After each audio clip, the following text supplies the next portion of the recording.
right, so you have to get a Jalen Hurts jersey if the Eagles win, and you have to wear it for the rest of the year to our podcast. And I got a gold jacket for you, my dude. Gold jacket. I'll wear the. Oh man, I would hate wearing that.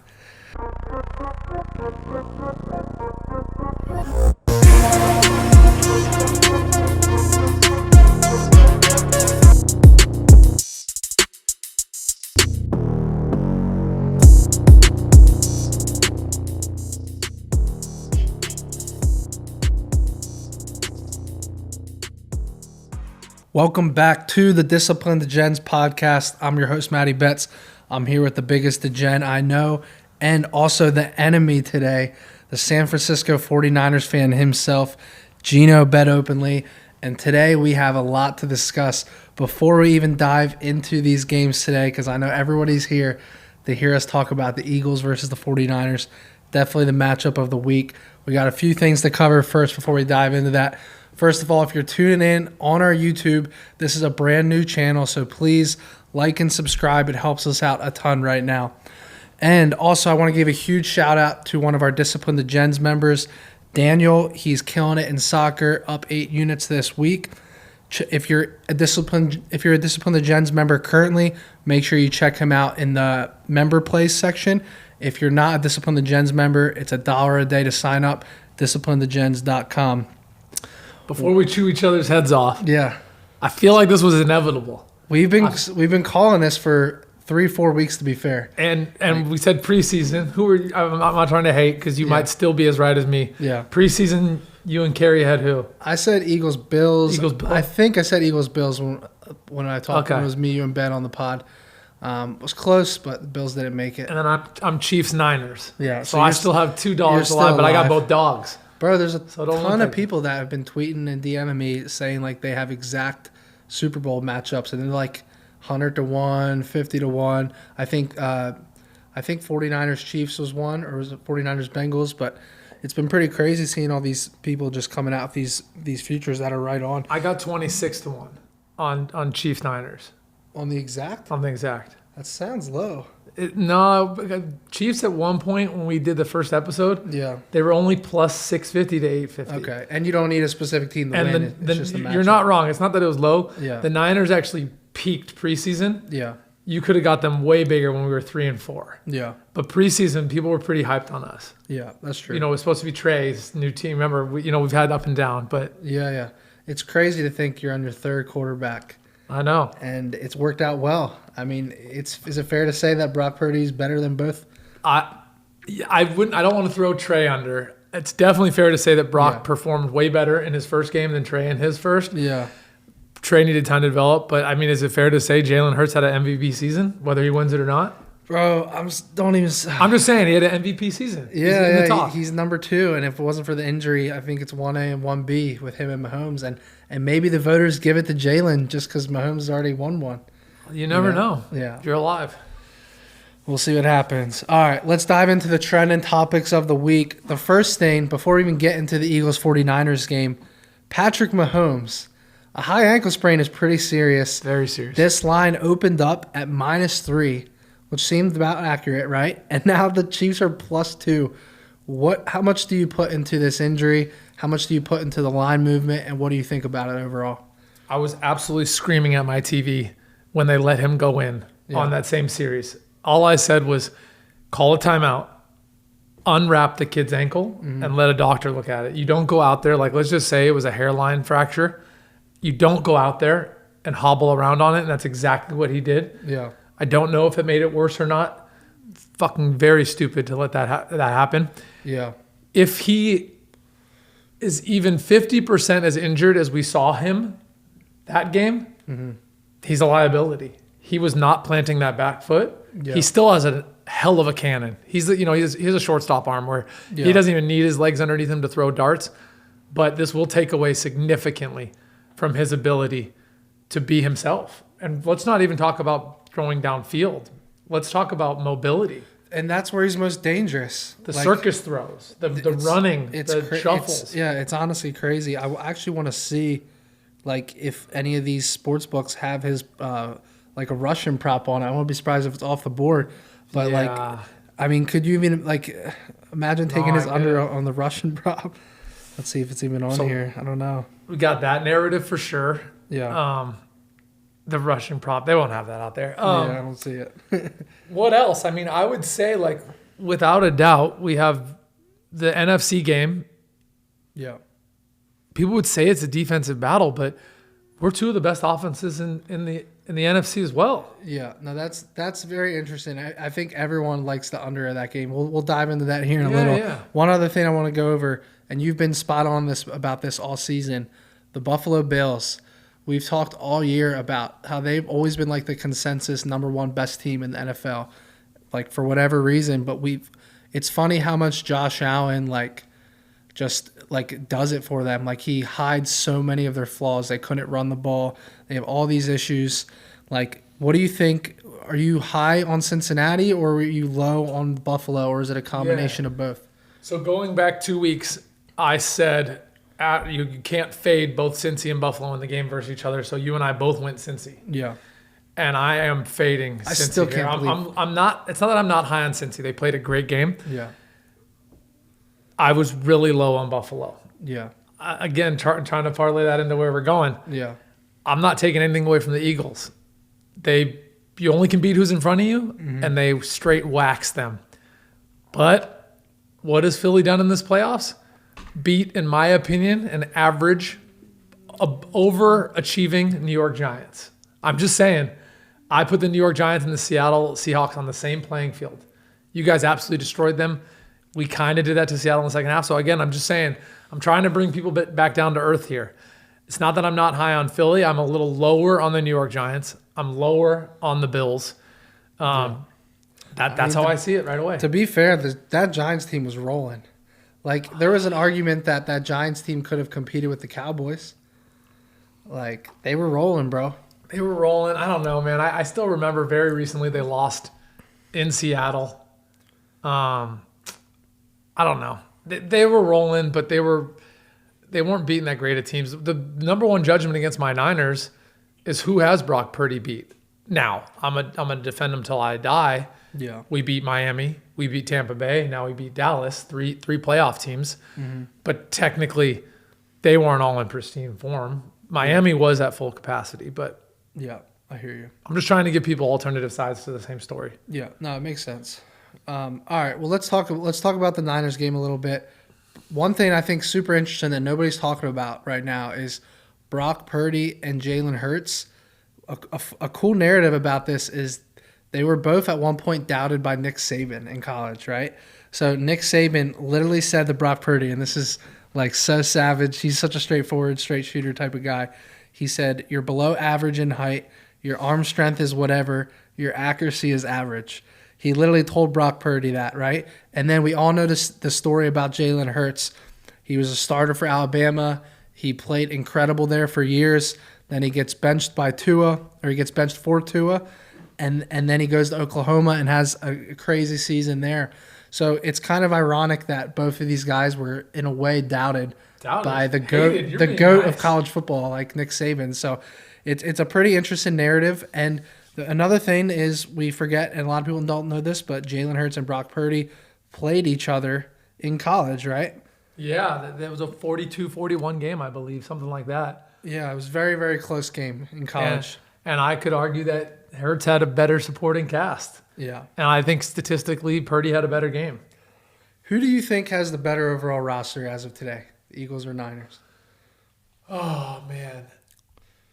Oh, God. So I want to say it like this. I think if you made me choose one, I have to say the Eagles, but I think we have more star power. I think CMC, there's no question at running back, right? Yeah. Would you give us that? For sure. Would you take A.J. Brown over Debo? Probably. Yeah. So, that will give you the wide receiver. Mm-hmm. I, of course, would take Kittle. So, if you go down, I would say Dallas Goedert is not much of a step down when it comes to catching the football. No, he's a great. He's tight pretty end. good. I mean, I think this is so even roster wise. No, I agree. I guess it just. I really do. It's even at the receiver position. I give us a slight edge to the Eagles, but it's pretty close. No, agreed. I give Eagles the receiver. Eagles receiver and quarterback. Yeah. Of course. And I guess if I had to say that, traditionally, you guys have more downfield threat. Mm-hmm. I think we have more playmakers. We have more of that was supposed to be a 5-yard screen. How's your dude go 80 yards kind of guys? Yeah, for sure. Dude, it's going to be a dogfight. And I actually think the most dangerous part of this game is the Eagles' strength is the Niners' defense weakness. Our secondary, we make big plays. We stop people from scoring. Mm-hmm. People carve us up. And then the flip side, this Dallas defense was better against the rush than the Eagles are against the rush. Yeah. I get that the Eagles get at the quarterback. Purdy doesn't take sacks. Mm-hmm. Shanny doesn't call the whole playbook for this kid yet. He makes him get rid of the ball. He's actually surprisingly really good. Like he maneuvers in the pocket. Crafty. He'll roll out and he's just very crafty. Like he's not the fastest QB in the league, but he's very crafty of just making one play, getting out of the way, and then throwing the ball away and not taking sacks. I've been very, very impressed by the poise of him in that regard. So, all right, let's dive right into it. Let's do it. First of all, give me your biggest reaction. Yeah. Going into, or I guess your biggest reaction from last week. Last week, my biggest reaction from last week is this Eagles is a complete team. They beat the Giants. I mean, I love bragging when Matty and I are doing well. My play of that game was the team total under in the Giants. Couldn't have been a better first half. Yeah. Couldn't have been a better game. That was a win from the start. That showed me this Eagles has a top grade defense. Scary when you have that good of an offense. Yeah. So my biggest reaction is the Giants aren't even in the same class as them. Dallas maybe is 50% of the way there, but also not in the class. It's not. I know they at the end of the season it wasn't sure who was going to win the East, even though the Eagles look good all season. Yeah. But I just don't put them on the same level. Yeah. My other reaction, these Niners had the worst offensive game I have seen them have since Purdy stepped in.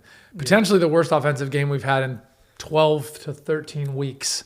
But you have to give credit to Dallas defensively as well. 100%. And we found a way to win. Yeah. We found a way to win with I barely recognize that roster. We kept running up the middle. I don't even think Shanny was calling runs outside. I don't know, outside the tackles. C-Mac was not having much success at all, especially in the first half, running the ball. Yeah, and Debo must have got frustrated. He didn't get looks. Purdy missed a couple open receivers through behind him. So we developed that we can win just a hard-nosed defensive game. So yeah. My biggest reaction is, bias aside, if the 49ers play like they did against Dallas in Philly, we're going to win by double digits. Straight up, because Brock Purdy, although he's looked good, he's still a rookie. He's coming into Link. It's going to be absolutely crazy there. We all know the Philadelphia Eagle atmosphere. Yeah. Fans are absolute scumbags there. I'll be the first to admit it. They just are, right? They're gonna be wild in that stadium. Man. And I'll be honest, we had way too much money on the 49ers last week, and we both won. But we got a little bit lucky at certain points in that game. Brock Purdy, Javon Diggs should have had that interception. There was just a lot of plays that happened. Not to mention the 49ers pass rush multiple times in that game should have had Dak sacked. Yeah. And Dak shaked it off. If Jaylen shakes something like that off, he's going to run for 30 yards right after that. And that's why I was really looking at the over-under on Jalen Hurts rushing yards in this game, because although the 49ers, I think they have the number one rush defense? Yeah. Although they have the number one rush defense in the NFL, I think they have so many things they have to worry about with the Eagles, from the wideouts burning them, from Jaylen handing the ball off the RPO. And I think all it could take is one or two big runs for Jaylen to hit that number. And you know what we didn't do? We didn't run QB spy at all. Yeah. Which is interesting because we're going to have to do that. So, although I would actually fade the Jaylen rush over. Yeah. And I would bet receivers on Philly over on yards. Or Jaylen's passing. I think we'll make Jaylen pass. Yeah, because I could see Jaylen's the type of guy now. He's mature enough that he's going to give what the defense – he's going to take what the defense gives him. And I can see if they run that spy, he's just all right, I'll just sit in the pocket and pick you guys apart. I can guarantee we run that spy. He's going to have chances with really good receivers to pass downfield. Yeah.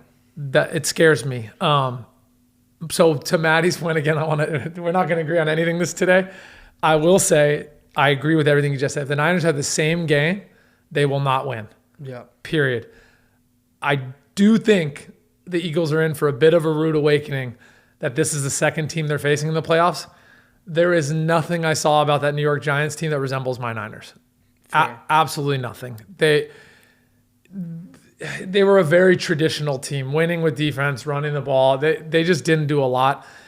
And, man, they didn't adjust at all. Like, I watched them come out with their game plan. They were like a deer in the headlights. It was done before it started. It was over. I was a little surprised. Like, I did not expect them to blow the Giants out like that. I was a little nervous. And I knew when that spread was 7.5, though, I knew the Eagles were going to cover. Like, I didn't want to, like, hammer it because I didn't want to be biased. But, like, when you see that number at 7.5 and the whole public was talking about the Giants all last week. And it creeped up to, like, 8.5. Yeah, it got up to, like, they were 8, like, we're exposed. They were inviting all bets. Yeah, 100%. So this spread right now is we're seeing what? On BetOpenly, we're seeing the 49ers at plus 2.5, which is plus 107 odds, and the Eagles at minus 2.5, which is minus 107 odds.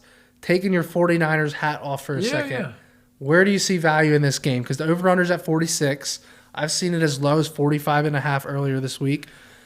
Everybody thinks that this is two really good defenses, which it is, but it's equally two really good offenses. Do you see value anywhere, like bias aside, on this game? Yeah. So, and I want to show people some love too. I don't know what it is about TikTok. People tag me in every video, like when people do things that I've said or done. Guys, please stop. I'm trying to make friends in this industry. I don't want other cappers or influencers thinking I send people after them. I don't give a shit. Yeah. The Wong teaser has emerged as a very popular thing. We have 2 chances at a Wong here. I genuinely believe, this is not that ballsy, the Niners are a fantastic Wong bet. Matty was making comments on Twitter saying the Eagles are going to destroy the Wong. For anyone that doesn't know the Wong, +1 to +2, +1.5 to +2.5, you can move it up to over 8.5. The Niners, to me, are a stone cold lock on the Wong teaser. I'm telling you, everyone thinks the Eagles' firepower is going to scare us. We will not be deers in the headlights.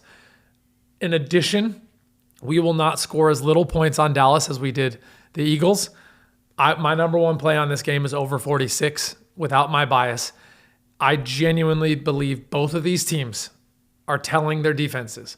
Both these offenses are telling we need to put up 30. To win this game, we need to put up 30 on the board. It sounds crazy, right? Against such good defenses. There are going to be some big plays. And everything's shaken out. What does this all come out to? Like if you calculate down the spread in the over-under, we're looking at a 27-24. 27-20 even goes over. 27-20 goes over. 27-20 goes over. Yeah. The books think this game will end at 24-21. That's essentially what they've alluded to using the popular numbers. Yeah. So I think I said to Matty, if the Niners score 30, they win this game. If the Niners score 20, they lose this game. That's where I fall. So I like the over. Yeah. Yeah, no, I understand the whole Wong teaser because if you could get the Chiefs at 7.5 and the Niners at 8.5, logically it makes a lot of sense. But at the same time, you're taking a Chiefs team that who knows if Patrick Mahomes is going to play the whole game, right? He could be injured. And then you're backing a rookie quarterback on the road in the most hostile environment in the playoffs. Who knows if he gets rattled? So I don't like the Wong teaser this week, I'll be honest. I think logically it makes a lot of sense, and I understand everything you just said, but I think it would scare me, truthfully, to take that. And I do have a little bias there with the Eagles, but I'll tell you one thing, like Brock Purdy has looked pretty poised to this point, but all it takes is something to go wrong early, and this Eagles team is going to pounce on the 49ers. All right, so let's go into official plays for the Eagles-49ers game. It's no secret I'm going to be on the Eagles. Gino's going to be on the Niners money line. But what else do you like out of this game? Yeah, if I had to sneak in my best bet on the Niners here, it's going to be take the points in the first half. You'll probably get 1.5. It'll most likely, on BetOpenly for sure, will be even money, maybe even plus 105. I just can easily see a 14-13 at half, a tie game at half. Everyone's going to think the Eagles are a first half team. The Niners are a second half team. This is going to be an over bet spread, and the value, in my opinion, is going to be on the Niners to come out aggressive. We're not catching the Eagles sleeping. They're ready for an NFC Championship game. It's just the fact that people are going to be crazy high on the Eagles. They're a first half team. Niners are a second half team, and people have a fresh memory of us not being able to score. My dude is going to cook up. My boy Shanny's going to cook up some wild plays for these first 3 series. He's going to need to. All right, so we're both on the over 40, hopefully 45.5 for the game. I'm hoping that number goes back down a little bit. Gino's on the Niners first half, Niners for the game. I'm on the Eagles for the game. I want to read off a couple player props, get your thoughts on the over-unders of these. Brock Purdy, over-under 219.5 passing yards. On the road in Philadelphia. I lean over. Jalen Hurts, over 247.5 passing yards. God, I would never bet both overs on quarterbacks, but I like the over there. They're low numbers, and it really comes down to the quarterback spy. Like if they have a spy on Jalen Hurts, I think that number easily goes over. It's also game flow. Yeah, 100%, 100%. All right, let's do a couple more on this game. I'm gonna go into rushing and receiving props. Christian McCaffrey, over under 64.5 rushing yards. So one of my best props to hit last week was CMC's under 15 carries. I came out on a podcast and I said he's going to split carries with Elijah. He actually split it down to like almost the exact number. Yeah. They're very different. I liked his over on total yards and stuff like that. Anytime touchdown. Yeah. He catches out of the backfield for us. He also lines them in the slot. Yeah. I do not think they're going to overwork him on just the straight rush. His receiving yards are at 33.5. I like the over on receiving yards better than I like the over on rushing yards. Yeah. Miles Sanders at 55.5 rushing yards against the Niners' number 1 rush defense. I just don't think you guys are going to need a running back. Jalen's that effing's tough. Yeah. He's that strong. You're going to run the option. He's going to keep the ball on that option. Yeah, and Kenneth Gainwell been getting some touches too, which his over-under's at 9.5. I like your receivers getting more yards than I like your rushers. A.J. Brown's 71.5. Dallas Goedert's 46.5. Devontae Smith, 65.5. The Goddard one's interesting to me. We have shown that we don't guard tight ends that well. Our linebackers are ball hawks, but they're looking for sacks and to rush. I will say there was one great play of Warner. That was a game-changing play on that third down, right down the middle. Honestly, yeah. Dak threw a dime in there. It just wasn't caught. It was off by a millimeter. Yeah. I would, unfortunately, again, lean the over on your tight end. Yeah, I like it. All right, let's dive into the next game. All right, right now? Okay, so we have the Bengals traveling to Kansas City. The Bengals are now, I'm seeing -1.5. Is it higher now? I've seen it. I'm seeing -2. Over under 47. What do you like in this game? So what I'm going to say is the news is only going to talk about Mahomes' injury. Mm-hmm. I said it last week. People laughed. I'll say it again. The Chiefs' defense has been surprising me. They are not allowing points. I get that they haven't played the most exciting offenses, and this is going to be a different test. I don't think the Bills did a good job testing that offensive line of Cincy. I think the Bills were missing Von Miller that game. They showed up unprepared for that game. I honestly, I'm going Chiefs money line here. So in addition to going Chiefs money line, if you want to get bold, I'm going to be giving up Chiefs -4 on BetOpenly. Sorry for everyone that I gave out Niners -6.5 at even money last week. That worked out well for me. What I will say is giving it even money, anyone that would have bet that anyway would have saved, they lost 50% juice, so I hope I saved them money. I think I could give out the Chiefs. I think if you guys made Cincy +4, probably be +160 with the book. You'll probably be able to get that +130 on BetOpenly. Mm-hmm. I will be personally filling bets as high as Chiefs -4. That's only a push in my opinion because I think the Chiefs win this game by 4. I'm so torn on this game. It's crazy. The Chiefs at -2.5 with a fully healthy Patrick Mahomes, I would like that a lot more than the Chiefs +2. It's just crazy because I actually saw on Twitter today that if Chad Henne was starting, the Chiefs would be +4 at home. And it's okay, Patrick Mahomes is playing half injured and they're +2. It's just, I don't know. And Henne had a good drive. Yeah. No, I know. Look, to me, I think from a pure value standpoint, I like Chiefs money line. I'm going to assume that they're going to shoot up whatever in the Patrick Mahomes ankle and he's going to be okay because that's what they do. He's a star player in the NFL and he has to play this week because if he can win this game, then he's got 2 weeks rest for the Super Bowl. So I like Chiefs money line here. I'm not extremely confident in it, but what I will say is Gino and I both have been low on the Bills all season, and I do think that it's a little bit of an overreaction for the Bengals to be this much of a favorite on the road at this point, even with the Patrick Mahomes injury. So, and all the whole narrative, right, that Joe Burrow always beats Patrick Mahomes. Like, there's going to come a day where Patrick Mahomes wins this game at home. So, I think it's this weekend. And honestly, what I would say here, again, they seem like two pretty even teams. This is my bias shining, but I'm telling you, I like both dogs in both these games because I am convinced it's not exciting, but one dog's going to win and one dog's going to lose, and you're up a couple percentage points. I genuinely believe one dog wins and one dog loses. And if I had to add to that, I think that the Chiefs are going to study the film and go back to the first half of last year's AFC Championship game. They were smoking Cincy. It all turned around when they went for a fourth down instead of kicking that damn field goal. Yep. So now Cincy's going to go back and watch the film of the second half, where they exposed them, came back, shut them down. And my heart of hearts, I'm getting a home dog in the ultimate prime time. I'm getting a home dog in the ultimate prime time setting, the AFC ship.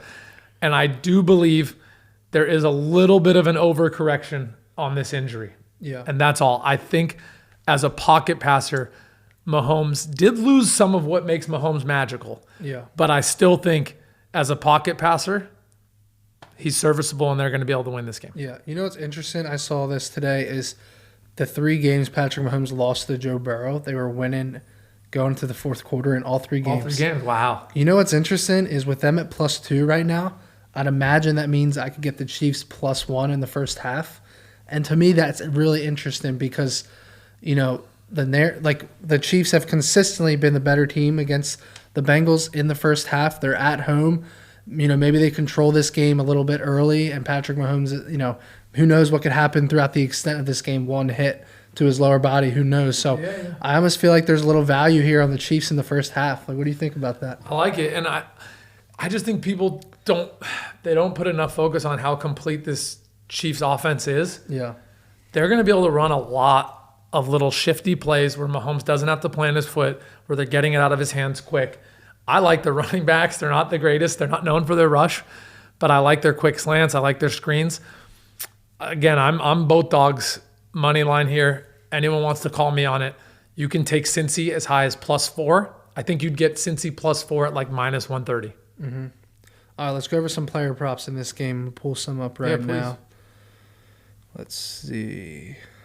I don't know if there's any and for while Patrick you're doing Mahomes. Yeah. I literally am offering both Niners and Chiefs -4, meaning you get Philly +4 or Cincy +4. I'm not doing it at even money.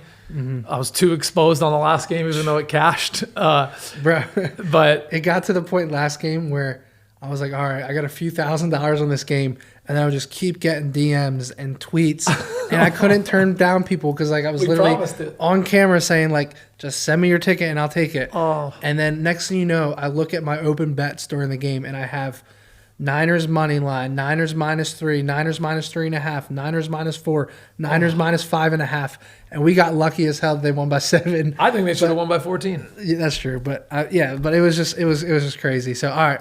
Joe Burrow versus Patrick Mahomes, both Joe Burrow's at 260 or 276.5 passing yards, and Patrick Mahomes is at 273.5.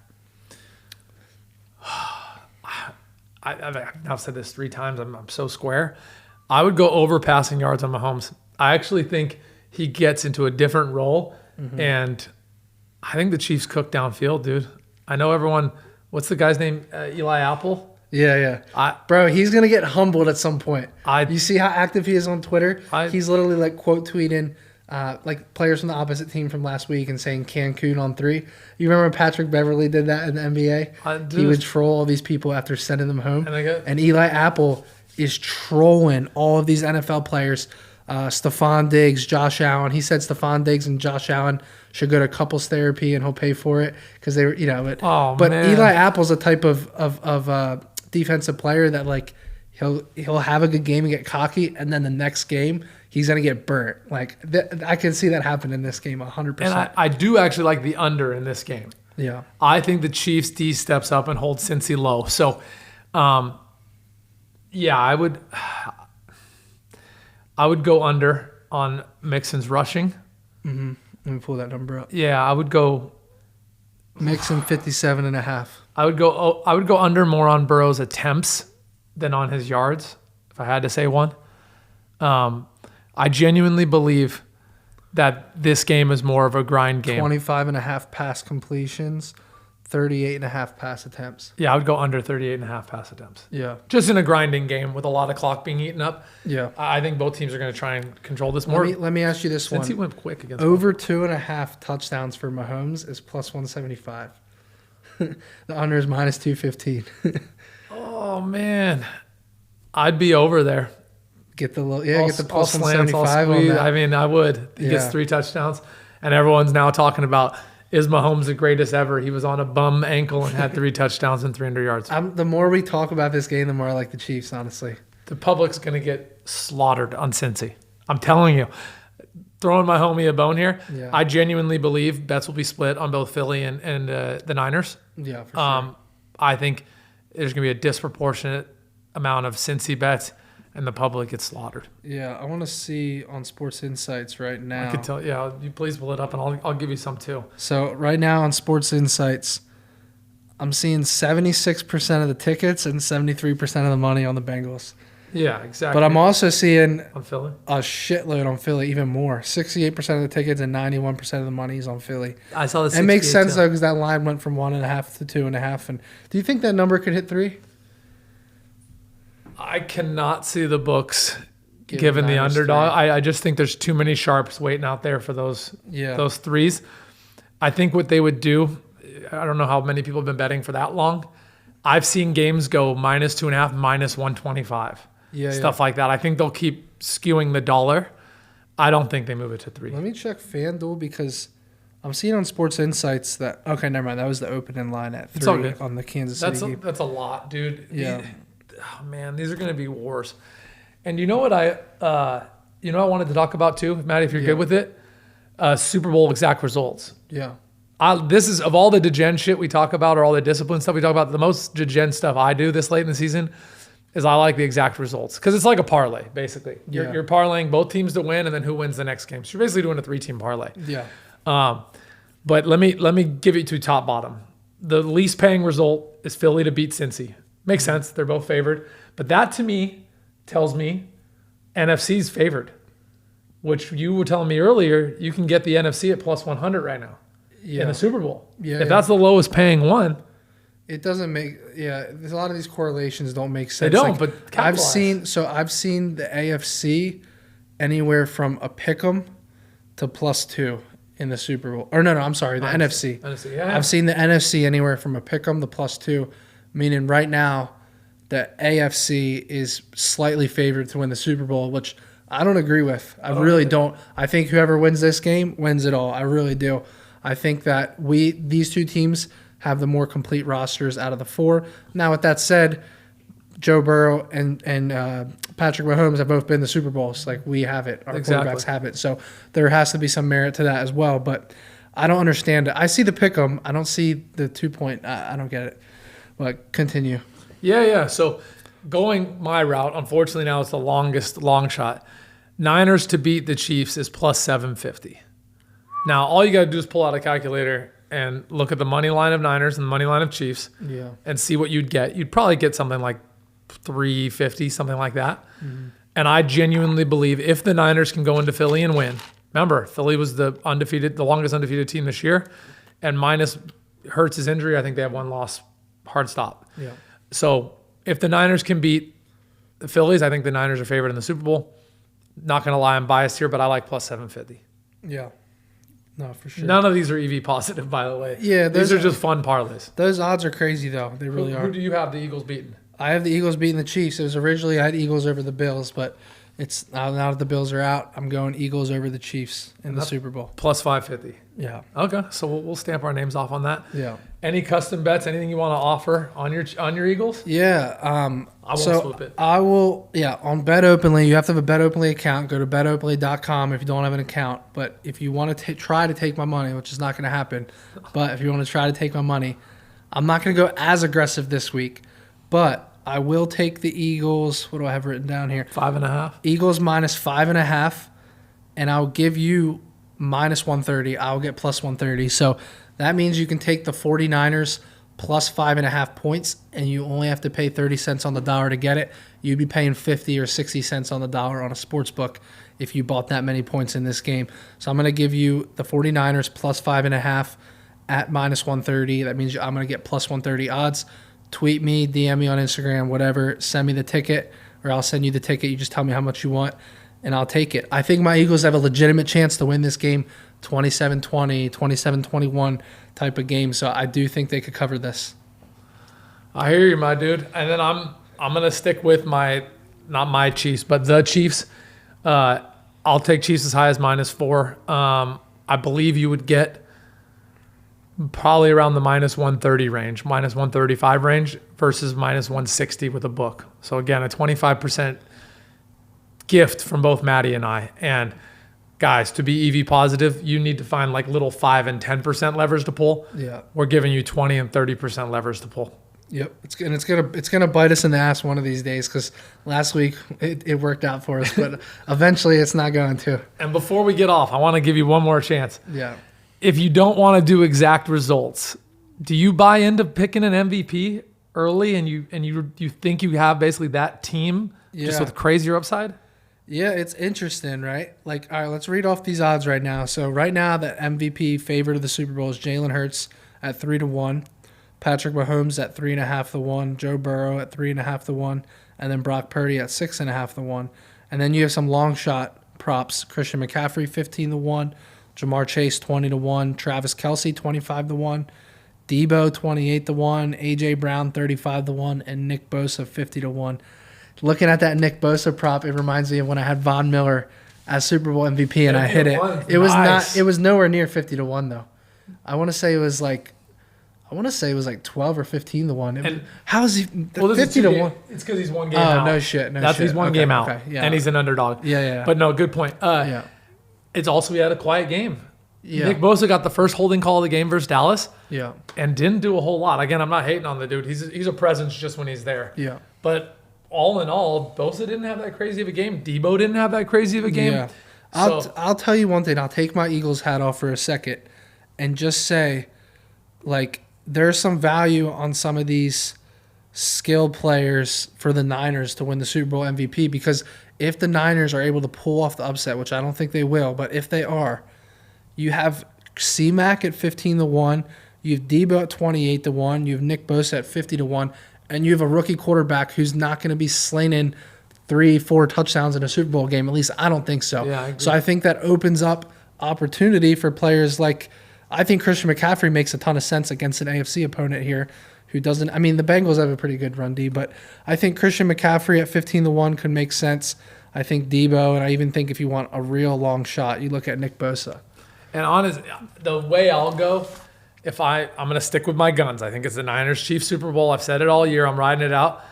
I'm going to be a degen and put a unit on CMC at 15-1 and a unit on Travis Kelce at 25-1. Oof. I will be very happy if I'm walking into that game, and in my opinion, I have the two highest non-quarterback guys, one on each side, with a 15x and 25x upside. Why?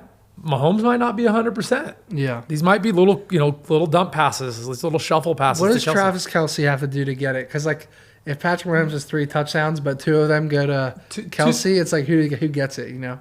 I'll give you that answer. I'll give you both answers. Yeah. If Kelce has 2 touchdowns and over 125 yards, I think he gets it. CMC has 2 touchdowns, over 150 total yards. Mm-hmm. I think that, assuming the quarterback only did 1 more touchdown and was within like 50 or 100 yards, I think that player deserves it. I actually want more players to get it than the quarterback. I think it's way disproportionate that the quarterback. It should be relative, like almost like a fantasy score. Like, how much better were you than your projections? That's what I would. But again, it is the most valuable person on the field. No, it makes sense. All right, well, let's end with this. We have to have some skin in the game on this weekend. I don't want it to be anything financial. All right. But give me something. If we're going to bet right now, what do I have to do if the 49ers win? What do you have to do if the Eagles win? One of our teams are going to be in the Super Bowl. Yeah. Our Super Bowl episode will be in one brand's color. Head to toe. Both of us will be in either all Eagles gear or all Niners gear. All right. So you have to get a Jalen Hurts jersey if the Eagles win, and you have to wear it for the rest of the year to our podcast. And I got a gold jacket for you, my dude. Gold jacket. I'll wear oh man, I would hate wearing that. That's what it is, it's my a bet. dude. It's a That's bet. what it is. This next podcast in a week is going to be head to toe green or head to toe red and gold. All right, we're going to finish up with that. Please make sure to like and subscribe on YouTube, guys. And remember, tweet us, hit us on Instagram, TikTok, wherever, and send us the BetOpenly slips. And the last plug, we had an ugly December. Yeah. We now came back. Or we're going to erase that December and go green. We are going to end this football season with profitable months every month but December and up over 40-something, 50-something units. Yeah. And we bet half unit, 1 unit, 1.5, and rarely 2 units. Yep. So if someone's betting 5 or 10 units, they're only up 4 or 5 bets, 6 or 7 bets. Yeah. We are up 50 units, averaging a half to 1 unit. That's how damn good of a football season we've had. I'm going to read off the Discipline the Gens algo throughout the NFL playoffs right now. 27-6-1 record, up over 18 minutes. 27-6-1. So it's $1 a day to join. Ungodly. DisciplineTheGens.com, 27-6-1. I'll be very curious to see what the algo is on this weekend. So, and guys, just so you know, the algo wasn't on the Niners money line. It was on Niners money line first half. So it won. Yeah. But I promise all of you, I don't let my emotions blend into the algorithm. Well, you proved it when the algo had Seattle against your Niners. Oh, there you go. Yeah. And if I had to just guess, just because it really is an algorithm to measure line movement and distribution of money and where the books are exposed, my best guess is we're going to get a pretty good deal on the over in the Eagles game. I think we're going to get a good deal on the under in the Kansas City Chiefs game. And if the public comes in, I do think the Niners need to be about plus 140 to make it EV positive. I think it'll fall somewhere on the fact that Eagles have about a 57% chance of winning this game. And I do believe the Chiefs, if I ran it today, I don't even look at it early. I don't place bets early. I wait till a day or two before. I let it all shake out. I do think the Chiefs money line today would be there. I agree. But that's what my guess is.